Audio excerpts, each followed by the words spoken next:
안녕하세요. 오늘도 사금의 시간 함께해서 감사합니다. 오늘 에스겔서 29장입니다. 내용을 함께 살펴보도록 하겠습니다. 29장에서 32장까지 이태의 심판에 대해서 얘기하고 계시죠. 그런데 반복해서 말씀드리지만 이건 예레미야서나 이사야에서 말씀하는 열방의 통치자의 하나님을 강조하는 것이기보다 바벨론의 유대인들에게 너희가 이런 뷰로 바라봐야 돼 라는 부분에 강조점이 있다고 말씀을 드렸어요. 그래서 여기서 이태의 심판을 얘기할 때에도 예루살렘이 의지하는 존재였다는 것, 근데 사실 의지할 만한 대상이 아니었다라는 부분에 강조점을 두고 이야기하고 있습니다. 이걸 생각하시면서 본문을 살펴봤으면 좋겠습니다.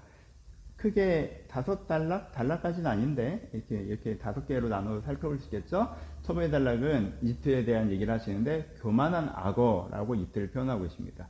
이트는 강에 누워있는 악어예요. 근데 어떻게 얘기하고 있어요? 이 강은 내 것이다. 내가 나를 위해서 만들었다 라고 얘기하고 있어요. 이집트가 자기가 나의 강을 만들었다 라고 얘기하고 있죠. 날 위해서 만든 내 강이야 라고 얘기하고 있어요. 하나님께서 그것에 대해서 되게 이 교만에 대해서 심판하시겠죠. 강을 만드신 분은 하나님이시잖아요. 그렇죠? 강을 선물로 주신 거지. 근데 이것이 내가 만들었다 라고 하고 있죠. 그래서 어떻게 하신다고 말씀하세요? 갈고리로 잡아서 땅에 던진다 라고 얘기하고 계세요. 그렇죠? 그러니까 악어는 사실은 강 속에 있을 때 가장 세잖아요. 강 속에 있을 때는 새와 들짐승 어떤 것이든 맹수도 안 무섭지만 사실은 완전히 맨 땅에 던져지면 악어는 그렇게까지 대단한 존재가 아니잖아요. 그래서 갈고리를 잡아서 땅에 던져버린다고 얘기하세요. 그랬더니 결과적으로 들짐승과 새의 먹이가 될 것이다 라고 얘기하고 있습니다. 그래서 나일강을 끼고 내가 대단하다, 내가 잘났다, 그것도 받은 거면서 하고 있는 이집트가 사실 그 한계 속에서 하나님께 심판받을 걸 얘기를 하고 있습니다. 그래서 이제 이집트와 이스라엘의 관계에 대해서 중요하게 얘기하시죠. 아까 말씀드렸던 것처럼 요비에서 얘기하는 거기 때문에 이게 서로에게 해로운 관계라고 이야기하고 있습니다. 이집트와 이스라엘 관계가. 이스라엘에게 이집트는 어떤 존재라고 얘기해요? 갈대지팡이라고 얘기하죠. 갈대는 여러분 지팡이가 이게 무게를 실을 수 있는 게 아니잖아요. 이렇게 갈대는 이렇게 들고 이렇게 흔드는 거지 무게를 실는 게 아니란 말이에요. 의지가 안 돼요. 근데 이렇게 갈대 의지했다가 이렇게 되잖아요. 그러니까 의지할 수 없는 존재라는 뜻이죠. 그러니까 악어라고 표현하는 게 강에서나 강한 존재잖아요. 악어는. 그러니까 아프리카에서나 먹어주는 거지. 이 근동에서는 뭘 할 수 없는 존재인데 그런 존재를 의지한다는 거죠. 그들이 근거하고 있는 게 나일강의 풍요가 그들이 자신감 갖는 이유인데 그건 하나님께서 치시면 순식간에 사라지는 건데 그러니까 의지할 수 없는 존재인데 이집트를 의지하고 있는 거다. 이집트는 너에게 의지할 수 있는 대상이 아니야 라고 얘기하죠. 그리고 똑같이 이집트한테도 얘기해요. 부러지고 찢어지는 관계라고 얘기하다가 유다를 믿었다 어깨가 찢어지는 이집트에 대해서 얘기하죠. 그렇죠? 이집트도 그래 내가 혼자 바벨론은 어떻게 못 해보겠지만 이 유다 이 작지만 강한 나라 유다가 이렇게 빡 하고 하면 막 바벨론이랑 유다랑 하고 있어 내가 뒤통수 치면 되겠지? 이집트도 이 생각을 하고 있는 거잖아요. 이집트도 유다를 의지했잖아요. 근데 네가 유다를 의지하는데 그 유다는 쉽게 부러져 버리고 네는 어깨가 찢어질 것이다 라고 얘기해서 서로 믿었다가 뒤통수 맞는 관계다 이건 서로에게 해로운 관계다라고 얘기하고 있습니다. 그리고 세 번째 이제 하나님께서 이집트를 심판하실 것들에 대해서 구체적으로 얘기하죠. 나일강을 황무지로 만들 것이라고 얘기해요. 왜? 네가 교만했기 때문에. 이 강이 내 것이라고 했기 때문에 이게 내가 만든 것이라고 했기 때문에 그래? 네가 만든 거야? 그럼 내가 사막으로 만들어 볼게. 넌 어떻게 할 수 있니? 강을 만들어 봐. 내가 만들어서 너한테 줬는데 네가 만들었다고 그러니까 오케이. 그럼 내가 만든 건 가져갈게. 네가 만들어 봐. 라고 하시는 거죠. 사막이 되는 황무지가 되는 거야. 40년 동안 사람이 살지 못할 거라고 얘기하시고요. 백성들은 흩어질 것이라고 얘기하시고요. 지극히 미약한 나라가 될 거라고 의지할 수 있는 회복이 되긴 하는데 너무너무 미약한 나라가 돼서 강대국이 아니라 약속이 돼서 이제 의지할 수 있는 대상이 아닌 이집트가 될 것이다. 라고 예언하시는 부분이 세 번째에 나와 있습니다. 그 다음에 이제 네 번째에 바벨론의 승리, 바벨론이 이집트에게 승리할 것이다 라고 얘기하죠. 그럼 이제 스토리가 조금 들어가요.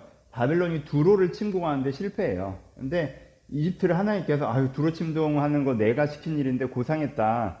아무것도 없이 빈손으로 그러긴 좀 그러니까 이집트를 보상으로 줄게. 그래서 이집트에 가서 네가 필요한 것들을 얻게 될 거야. 그래서 나를 위해서 하나님께서 얘기하는 거야. 나를 위해서 수고한 대가로 이집트의 풍요를 너한테 줄게 라고 하나님께서 바벨론에게 얘기하신다라는 부분이 11절과 20절에 나와요. 여기는 조금 더 하도록 할게요. 그리고 마지막에 21절에 이스라엘의 한 뿔이 나게 하고 그가 입을 열어 회복할 것이다. 이스라엘 회복할 한 뿔에 대해서 말씀하시는 부분이 한 절 나와 있습니다. 뒷부분에 대한 설명을 하고 앞부분에 대한 적용을 해보죠. 여러분 이 16절과 17절 사이에는요, 시간 차이가 존재해요. 20년까지는 아니었던 것 같은데? 아니, 16년이었나? 하여튼, 시간 차이가 존재해요. 그러니까는, 여기까지는, 16절까지는 예루살렘 패망하기 직전이고요. 전이고, 17절에 나오는 바벨론이 그 두로를 침공하는 거는요, 이 이후로 한 16년, 17년 뒤에 얘기예요. 그러니까 여기 사이에는 큰 시간 차이가 존재하는 거죠. 근데 여러분 어떤 일이 벌어진 거예요? 이 뒷부분에 집중해서 봅시다. 그러니까 분명히 조금 전에 얘기한 것처럼 두로가 심판받을 거라고 에스겔이 얘기를 했잖아요. 근데 바벨론의 두로 침공이 실패래요. 10년 동안 포위를 했는데 결국에는 한막시키지 못해요.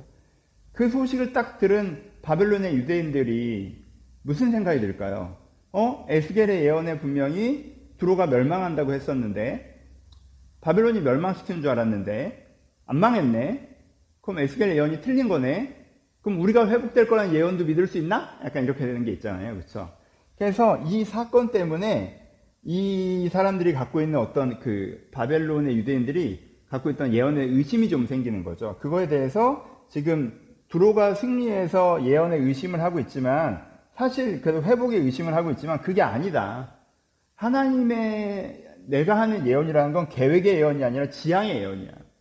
그러니까 언제 어떻게 될지 모르겠지만 결국은 두로는 무너져. 두로처럼 살면 안 돼. 결국은 심판받아. 그리고 이집트가 뭐 당장 그리고 실제 이집트에 40년의 가뭄이 오고 그렇게 되지는 않거든요. 그러니까 그것도 이제 표현이어서 이집트는 결국 무너져. 이집트도 저렇게 하는 게 심판받아. 내 예언을 지향적으로 받아들여야지 이렇게 계획적으로 받아들여서 너희가 생각처럼 되지 않는다고 의심하면 안 돼. 라는 부분들을 좀 얘기하시는 게 여기에 이제는 담겨져 있는 부분입니다. 설명은 다 한 것 같고, 적용해 보죠. 요 얘기를 했으니까 요거 먼저 적용하죠. 그래서, 두로 침공에 실패했지만 너희 회복이 안 되는 게 아니야. 라는 게 여기서 이제는 말씀을 하시는 부분들이 되겠죠. 그래서 여기서 요 부분을 먼저 적용해 보면, 여러분, 하나님께서 나에게 주는 응답에 대해서 계획적 인지를 해야 될 때도 있는데 지향적 인지를 해야 될 때도 분명히 있어요. 하나님께 분명히 나를 회복시키겠다고 하셨어. 그러면 여기서 요런 사건이 일어나겠지라고 생각했는데 그 사건이 안 일어나. 그럼 뭐야? 하나님께 회복시키신다는 거 아니야? 그래, 이렇게 흔들릴 때가 있단 말이에요. 그러니까 우리가 하나님께서 말씀하신 방향성에 반대되는 것 같은 장면을 만날 때가 있는데 그 장면 때문에 의심하시면 안 된다는 거예요. 결국엔 하나님께서 그 방향성으로 말씀하신 것을 이루세요. 결국 두로가 무너져요. 결국 이집트가 진짜 약속으로 초라한 나라가 되고요. 그렇죠? 그렇게 살아왔던 삶이 이생과 내세에서 심판을 받는다는 거예요. 하나님께서 에스겔을 통해서 말씀하시는 방향성이 틀린 건 아무것도 없어요. 근데 디테일을 보면 그 사람들이 생각했던 시점이나 그런 건 틀어졌을 수 있고 그 사람들이 이런 사건이 벌어지겠지라는 사건은 안 벌어질 수도 있는 거죠. 그러니까 내가 하나님의 방향성으로 갈 때 이렇게 될 거라고 생각했던 것이 안 일어난다고 해서 이게 실패한다고 생각하지 않아야 되는 거예요. 그래서 지향성의 믿음. 한 장면에 너무 집착하지 않는 것들이 꼭 필요하다라는 부분들을 되게 특징적으로 중요한 본문이어서 말씀을 드리고요. 그리고 29장 전체에 이집트의 심판에 대한 거니까 여기에 대해서는 뭐 해야 돼요? 여전히 교만에 대한 부분을 묵상하셔야죠. 계속 두로와 이집트에서 이게 되게 반복되는데 교만하면 안 돼요. 교만하면 안 돼요. 그래서 무슨 교만이에요? 유다의 교만은 뭡니까? 모르는 것을 안다고 하는 교만이었죠. 이집트가 이렇게 해주면 우리가 해결될 수 있을 것 같은데 아닌데 이집트는 너희 의지할 대상이 아닌데 모르면서 안다고 생각하. 이집트만 도와주면 모르면서 안다고 확신하는 교만. 모르는 걸 안다고 생각하는 교만. 두 번째 이집트의 교만이죠. 받은 것을 내 것이라고 하는 교만. 네가 그 강을 만들었니? 아니죠. 우리가 하나님 앞에서 겸손하셔야 돼요. 항상 하나님께 물어보고 하나님께 주신 것에 감사하고 이런 겸손함이 정말 필요합니다. 내가 어떤 아이디어를 딱 떠올리고 이거 너무 좋은 아이디어야. 이렇게 되면 되겠는데? 그게 우리의 얼마나 많은 시간과 영향을 낭비하게 하는지 여러분 겸손하게 그런 좋은 생각이 떠오르셨으면 기도해 보세요. 물어보세요. 하나님이 여러분들의 마음을 어떻게 인도하시는지 보세요. 우리가 모르잖아요. 미래를 모르는데 이집트가 진짜 어떻게 될지 모르잖아요. 그렇죠? 질문하는. 그리고 진짜 계속 두로부터 강조하던 건 받은 걸 감사하는 교만. 나일강이 내 것이다. 사람들이 이집트가 나일강을 가족인 것처럼 인지했죠. 이집트와 나일강이 동일시됐단 말이에요. 우리가 이럴 때 있죠. 내가 갖고 있는 재산, 위치, 능력, 여러 가지 하나님께 다 주신 거잖아요. 그렇죠? 주신 거잖아요. 내가 주신 거니까 감사합니다. 어떻게 쓸까요? 라고 해야지. 이거 내 거잖아. 내 마음대로 하면 되지 뭐. 내가 이거 얼마든지 할 수 있어. 그래요? 그렇지 않잖아요. 내 능력, 오늘까지는 번뜩이는 아이디어가 떠올랐는데 내일부터 안 떠오르. 하나님께서 메마르게 하실 수 있어요. 여러분들이 주신 여러분들이 주신 강을 메마르게 하실 수 있단 말이에요. 내 거라고 하고 내가 만들 수 있다고 하면 네가 만들어봐 라고 하면 어떻게 하실 거예요? 내 건강 내가 할 수 있어요? 내가 갖고 있는 사회적 위치 사실 내가 유지할 수 있습니까? 내가 갖고 있는 그 모든 걸 돈이나 뭐 환경이나 관계나 아니에요. 하나님께서 메마르게 하시면요.